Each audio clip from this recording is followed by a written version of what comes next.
My name is Saturn, and this is my journey on getting orthodontic treatment for the second time here in Japan to correct an open bite.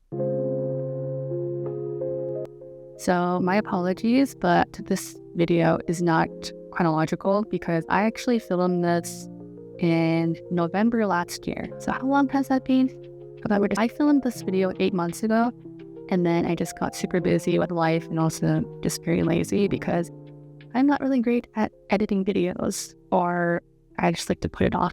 Anyways, so this is a very late video, but I couldn't find the original raw data that I filmed, so I'm refilming this. And that's also why my face is very puffy right now, because I actually just had surgery less than a week ago. So just a disclaimer first. It's not chronological. But yeah, so in this video, I want to talk about ICR. And so this is a major thing.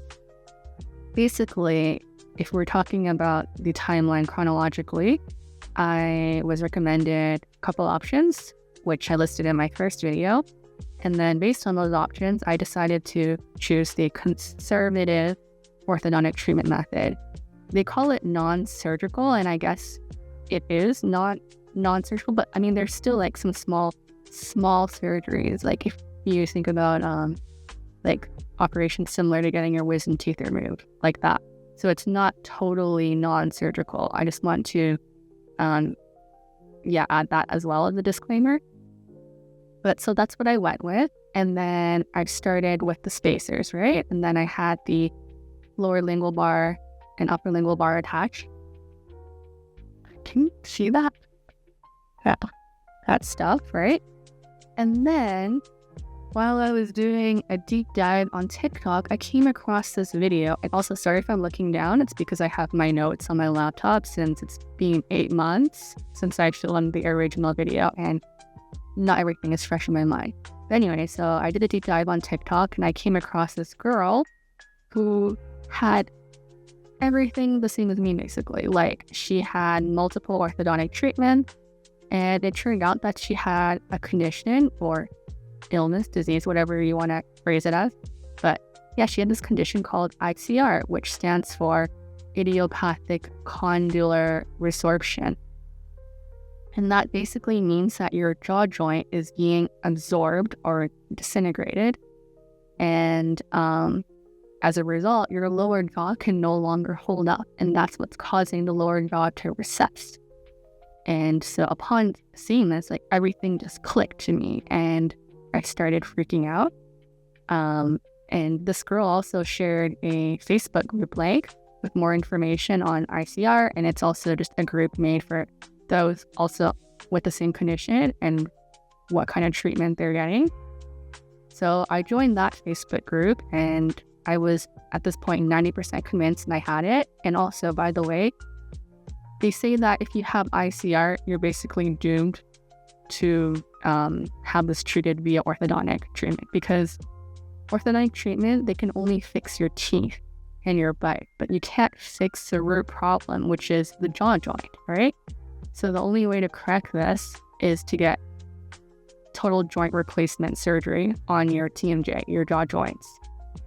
So as you can expect, I was freaking out, and I immediately called my orthodontist as soon as I could, and I explained this concern to her, and then she just very casually told me, yeah, you have ICR.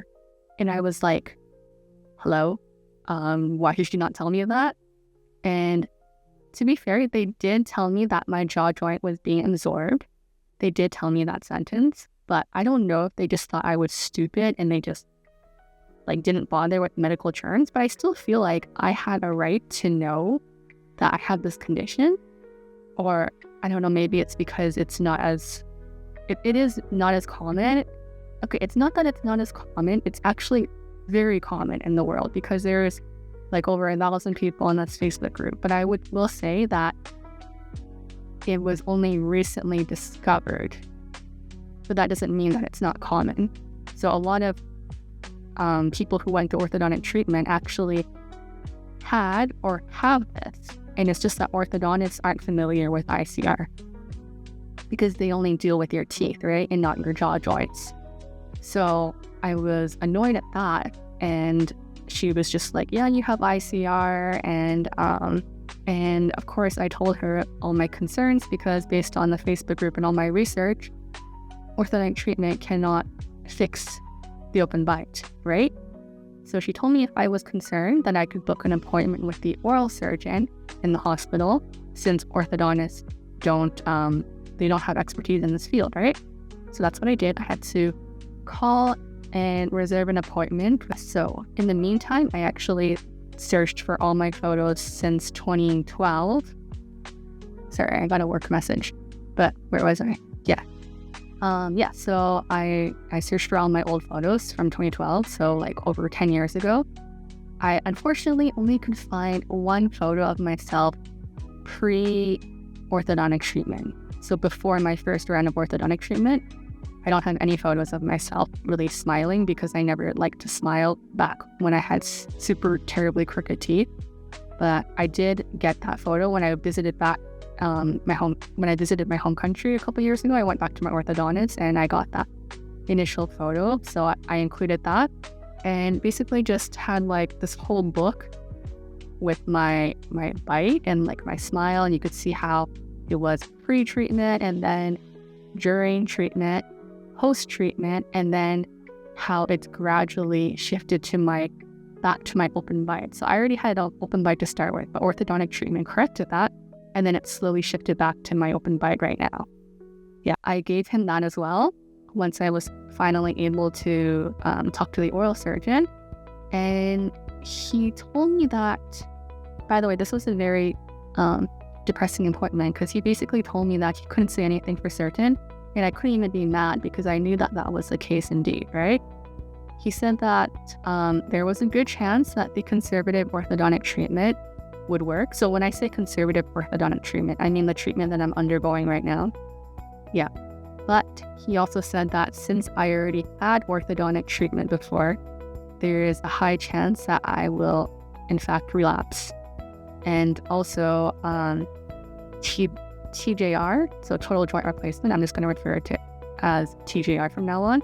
But it's relatively new all around the world, but especially in Japan. And I remember he told me that there are only 50 cases of the surgery being operated in all of Japan nationwide as of today. And I also did my own deep dive, and I was reading all of these research papers, and it was really difficult to find more information on total joint replacement surgery for TMJ in Japan specifically. I think I only found like 2 papers, and even then the information was very scarce. Yeah. Anyways, and then I asked for his personal opinion, and he said that it's a cultural thing. And I already know this. So Japan tends to be very conservative with their treatment methods, and as a result, he recommended me the conservative treatment. So there was no surprise there. But some other things that was notable was that he said that he would also be worried about the risks for total joint replacement surgery. So some of these risks include facial numbness, sensory complication, nerve injury, having a small mouth opening limit post-surgery, and also potential for infection. So especially since it's a new surgery. So he had all of these concerns. And I think that's very valid, especially because I just said that, it's a very new surgery in Japan. And one good thing he said was that my jaw joint absorption seems to have stabilized. And I asked if they could monitor it throughout my treatment, since the stabilization could change, right?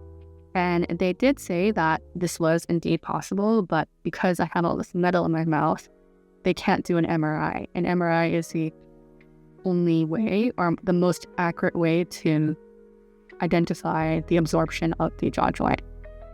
They did say that they can conduct X-rays or CT scans. So as you can probably tell, there are a lot of factors involved. First of all, when I was doing my research and looking through the ICR Facebook group, most people get surgery in America. And yes, it could be probably because most of the members are from America. But it just seems like most of the surgeons there are the most famous and reputable doctors are in America. And I also feel like I would feel more safe in the hands of those surgeons who have completed more of these surgical cases.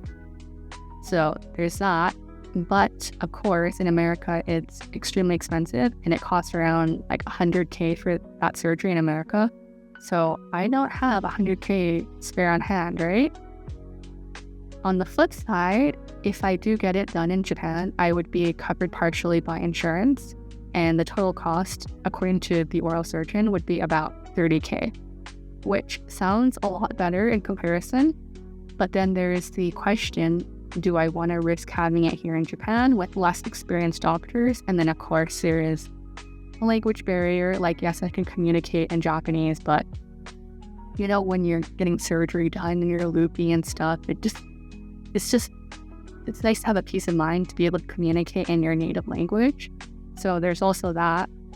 And so based on all these factors, I went back to my orthodontist and consulted her, and she really sympathized with me and told me there's no easy answer, and ultimately it's my decision, which I understood.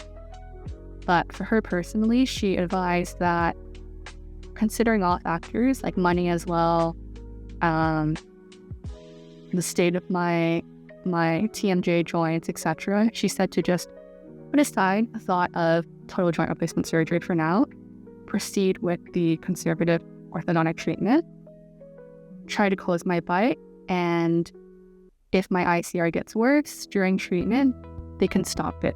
They can stop the treatment. And then if they succeed in closing my bite, that's great. And at some point, if I relapse, then I can come back and reconsider the total joint replacement surgery.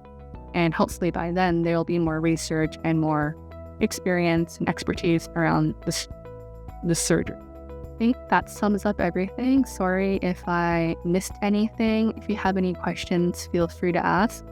And I was definitely really overwhelmed by all this information, and I have no idea why I never came across this. Yeah, I don't know why, because once I joined this Facebook group, I saw there was over 1,000 members and just so much information, a plethora of information. And it was definitely very overwhelming. And it's particularly difficult because I think it's very case by case. Like, each individual has such a different, unique case that there's no one right answer. And another point I want to mention is that after searching through the whole group, I did find one guy in America who did a similar conservative treatment that I'm going through, braces and TADs, the mini screws in your gums and jaw. So I reached out to him and asked him how his experience was, because he went through that treatment. Sorry, I don't have this in my notes right now, but I believe he was post-treatment 5 years and said that his bite did not relapse into an open bite. But he said that ultimately the orthodontic treatment didn't change the aesthetics. So most people with ICR, they have this regressing lower jaw. And so we have a side profile like this. And this is definitely one of my insecurities, not going to lie. And so he said that he decided to go ahead with surgery, actually. He was having a surgery consultation because even though his bite is fixed, in the end, he just didn't want to keep worrying about when he would relapse. And also there was the aesthetic concerns as well. But it was nice to hear that someone went through a similar treatment and, it lasted 5 years. So even if it's 5 years, I guess that's still buying time. I don't know. It really depends how you look at it, because on one side of the coin, it might be better to get the surgery right away while you're young, right? And get it out of the way. So I definitely see that side of the coin. But on the other side, I don't have that much money on hand right now. And also, it's still a very new surgery. So I think it could also be good to wait it out and wait for the field to become more developed. Yeah. Ultimately, I decided to try to trust the process, and I'm going to continue to receive this current treatment method. And yeah, I just had my SMAP surgery last week, and hopefully I will edit that video because I did record that video. So hopefully I'll get to editing that video and not post it 8 months later like this video. But yeah, that's my update. Sorry, I also just wanted to apologize for the messy background. I have my blankets here because I'm planning to wash them. Sorry, I can't be the kind of YouTuber that puts on makeup and cleans up their room. This is just like a raw vlog. But yeah, thanks so much for watching. And if you have any questions about orthodontic treatment in Japan, or just questions in general about ICR or open bites, feel free to reach out and I will do my best to respond. Yeah, thank you.